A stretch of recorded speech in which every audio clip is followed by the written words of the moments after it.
His leadership extended far beyond the company. As the president of the National Council of Churches, he helped organize the original March on Washington and worked to support the civil rights movement.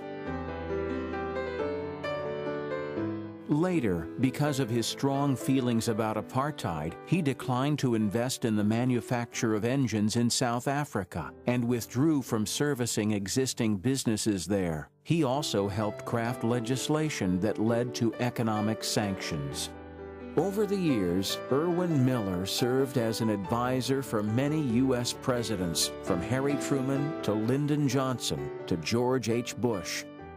In his own community, his vision led to Columbus becoming the home of world-class architecture.